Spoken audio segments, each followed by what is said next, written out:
Okay, now the export is over, so let's open up After Effects.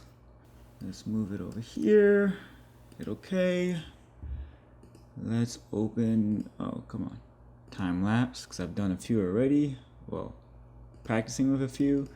Let's double click here. Let's open up the folder, Cloudy 3. But back to this, let's make this 1920 by 1080, 30 frames a second. And let's drop, let's call this Cloudy with a Chance of Meatballs. Actually, I really like that movie. Cloudy 3. Let's drag that into our timeline. You know it's massive because this is a 6K image, and we're trying to do it in a 1080p timeline. So I think the percentage is like a 33 is the sweet spot. So I want to drag this up. Let's get our music. First I have to check if the music that I want is free so YouTube won't flag me. Let's go to SoundCloud real quick. Actually, I'll skip all of this. The gym, drink some 5-hour and some iron. If you're tired from, are you kidding me? Enjoying a meal to show how. Stop. Sheesh. Ads on everything on SoundCloud. Come on, guys, get it together.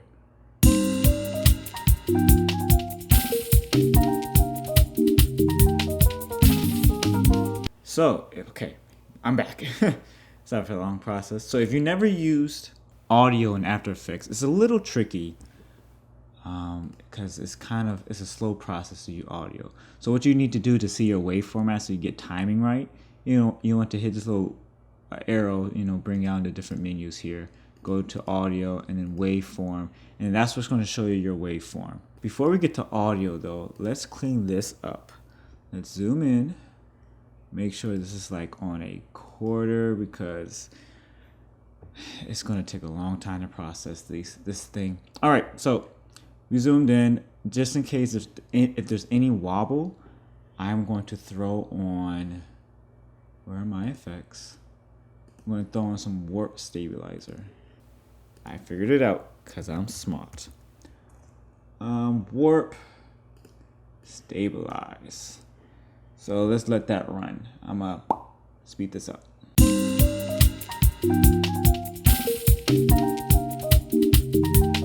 It is finished rendering through the warp stabilization, and I totally and completely forgot to tell you all what my settings were for the time lapse itself. So I shot this time lapse 1 shot per second, 1 frame per second, and the reason why. These are clouds, and I really enjoy seeing the detail and the motion of clouds. Now, when you typically do time lapses, depending on your subject will dictate how long each exposure is between the shots.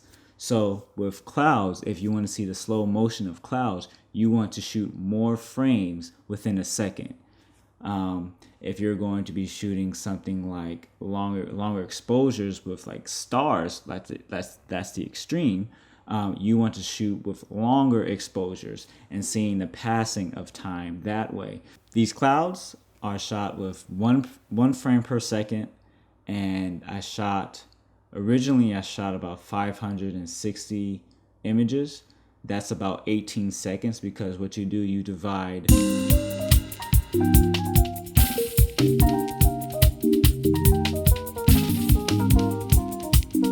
Or just get an app actually on your phone. I tend to use an app on my phone to calculate the time, how many frames I need for the amount of time I'm shooting.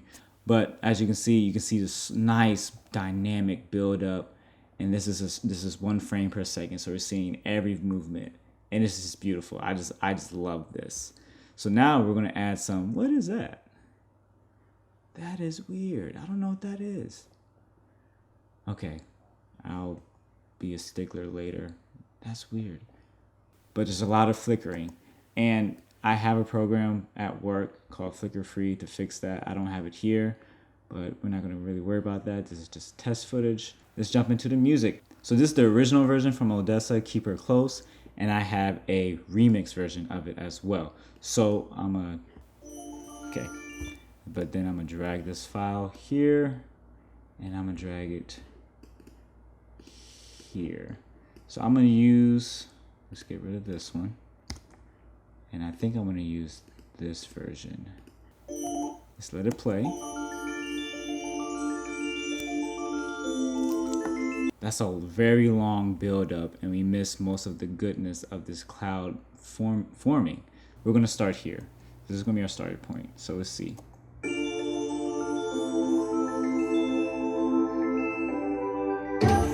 So now that's gonna be our first punch in. So let's do this. It's gonna be really quick, really simple.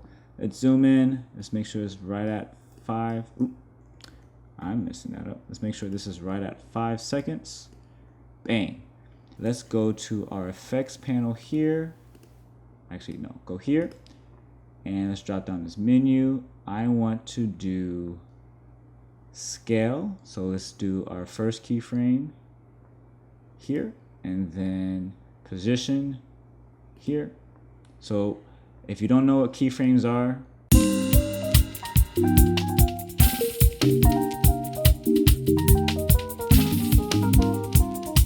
and what we're going to essentially do is, this is going to act like an anchor, our first keyframes. And we're going to move ahead about 5 frames. This is what I've learned. To get like a nice fluid, fast motion, but it has some blur to it, keep it short enough. And let's see, where do you want to zoom in? Let's zoom in this area. This was pretty nice. So here's the full advantage. We have a 6K image in a 1080p timeline. So now if we zoom all the way to 100, we have the full resolution of the image. Yeah, okay, that's better. So now this is at 100%. And look how much detail we still have. That is amazing, right? We put our next keyframe, but let's not go all the way to 100. Let's go to like 65. So because we want to play with the full range. From 33 to 100, we can have all that range to punch into and still have a lot of detail. So let's go to 65, and I'll keep that position there. Let's copy it. Let's click on the keyframe. Once you click on it, hit Command C and then Command V. Make sure your needle is over where you want it to paste it. Command V, and bam. So that is an anchor. So you'll see this fluid motion. Now here, before I show you the motion, this is very key. This toggle. If you don't see this, it says toggle switch modes. This is one mode for motion and 3D, all these things, and there's another mode for track mat. But we want to make sure you see these little characters here. And we're going to click on this little motion icon here, and then we're going to enable it here. This enables motion blur. So we want to have this motion where it punches in, so you can actually see where the frame is going to zoom in and create this blur. This is going to have a nice transition punching in.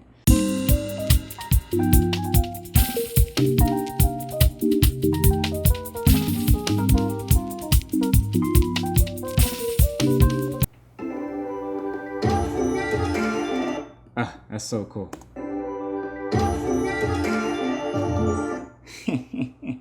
All right, let's keep going. Let's find some more points. So just to recap real quick, you put your keyframes as an anchor, then you move up 5 frames, which I think is the sweet spot, and then you add your motion blur, turn on the enabler, and turn on your images, and then you set how close you want to get. And so let's move through this. All right, let's find the next point. So here's another trick that you have to do so everything stays together, because if you're not careful, you're going to have some floating images all over the place. So you want to use this last keyframe set as an anchor for the next movement you want to use. So you want to highlight them, Command C, make sure your cursor is on the area that you want to paste it in, Command V, bang, that is the next anchor. And then now you can move ahead. Let's say 5 frames. So it's 1, 2, 3, 4, 5. You can move here, and let's zoom out real quick to see what our composition looks like. Let's see, where do you want to go next? I don't know.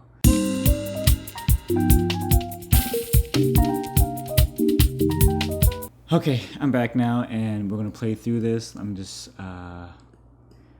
Let's hear what this next point is. I'm gonna do this a few more times, but this is really what it is, guys. And I'll give you a quick overview. But let's go to the next one. So apparently I did this wrong. As you can see, this path is kind of curved. Yeah, we don't want that exactly. So what happened? Let's see. We moved here. Ooh, we moved here. Boom, boom. Ah, boy. All right, let's go back.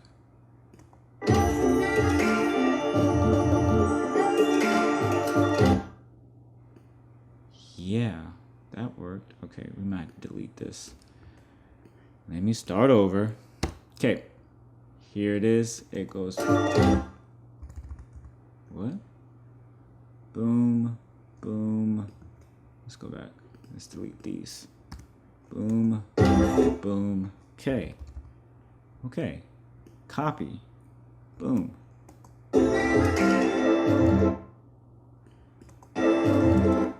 That's really hard. Ba-da-doom. I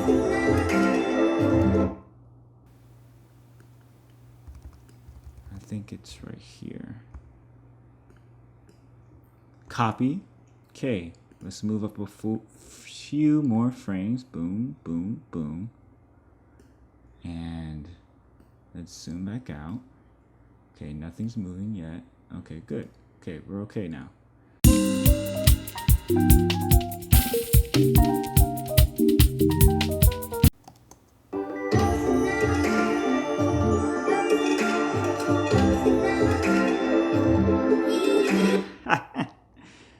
It's actually not bad. As a recap, because I'm gonna finish this and you'll see the end product by the end of the video.